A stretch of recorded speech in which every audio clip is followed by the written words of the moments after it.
Love is not about somebody, it's the way you are within yourself.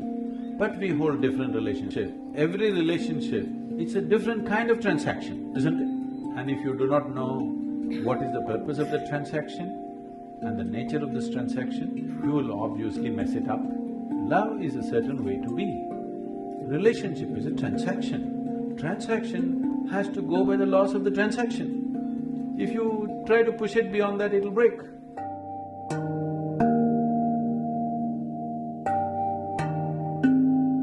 I've got two questions, sir. Love is categorized into various types, like maternal love, paternal love, love between siblings, between spouse, between man and woman.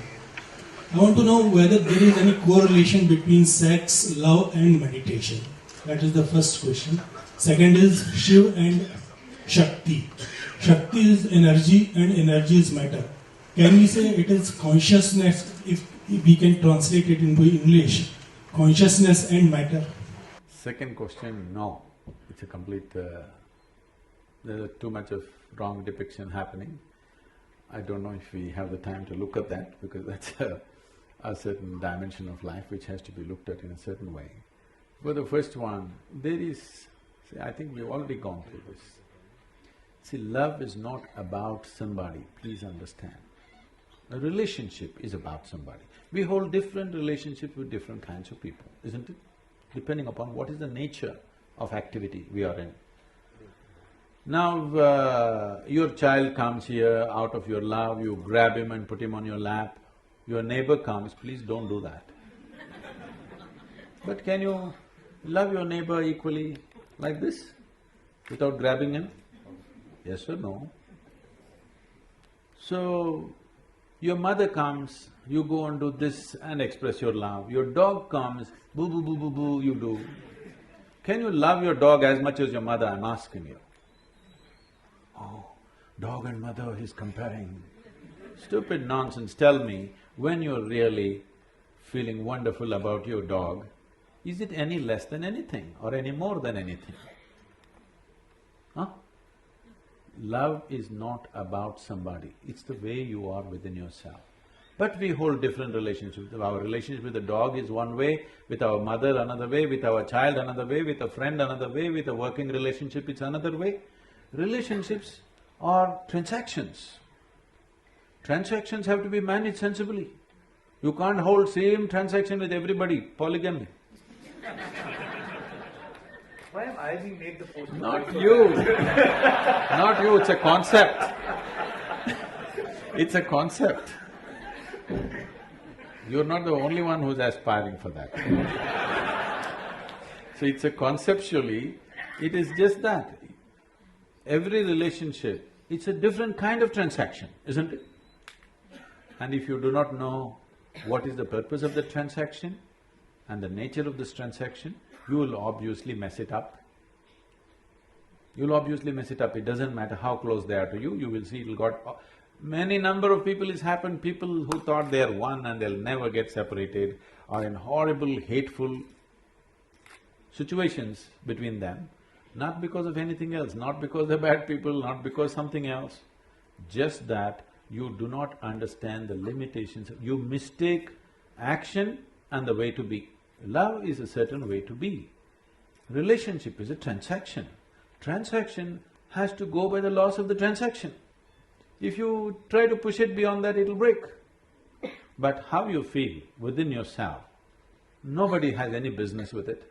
Nobody should be able to do anything about it. You feel wonderful within yourself, in your thought, in your emotion, in your body, in your energies. This is the way you should be. If you're feeling sweet in your emotion, you're loving towards everything that you set your eyes upon. But the transaction is different. How I am, how I transact with somebody, I cannot transact with you just like that, isn't it? But I don't have to feel any different, because this is the way I've decided to be within myself. So you need to have this understanding, what is being, what is doing.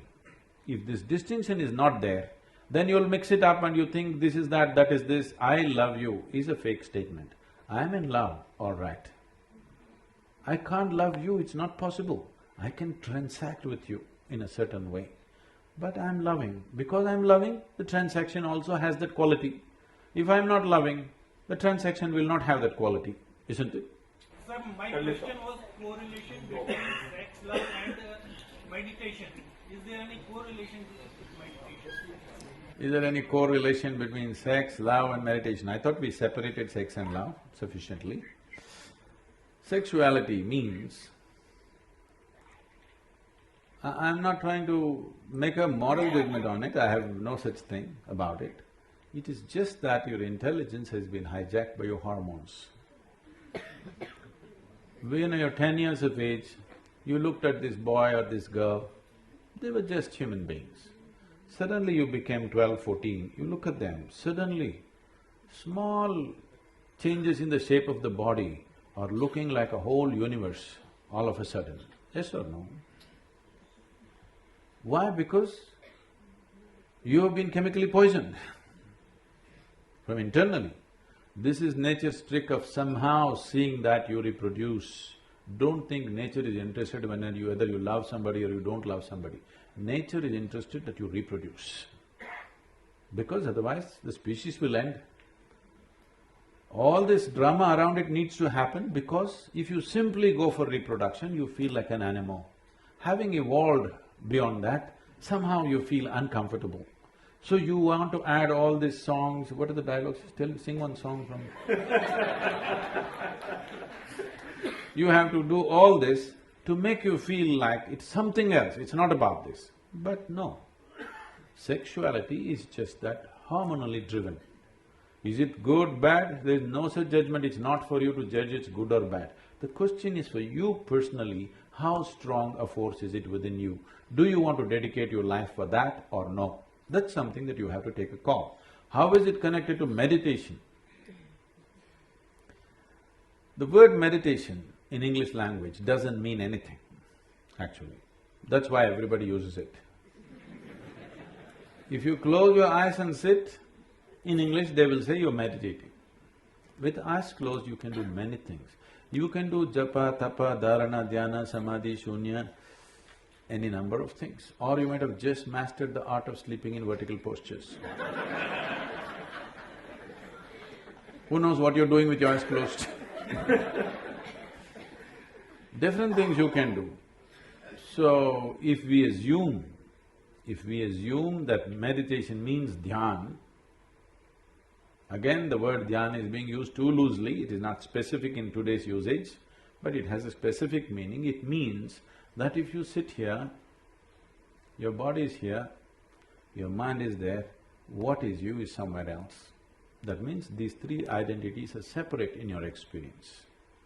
Once these three things are separate, then where is the question of asking the process of the body, the process of the mind, what has it got to do with this? Is there a correlation? No, there isn't. Now, oh, so if I meditate I can't have sex, if I have sex I can't meditate. That's not the thing. Meditation is not an act, it's a quality. If you cultivate your body, mind, energy and emotion to a certain level of maturity, you become meditative. It is like the fragrance of a flower. If the flower has blossomed, there is fragrance.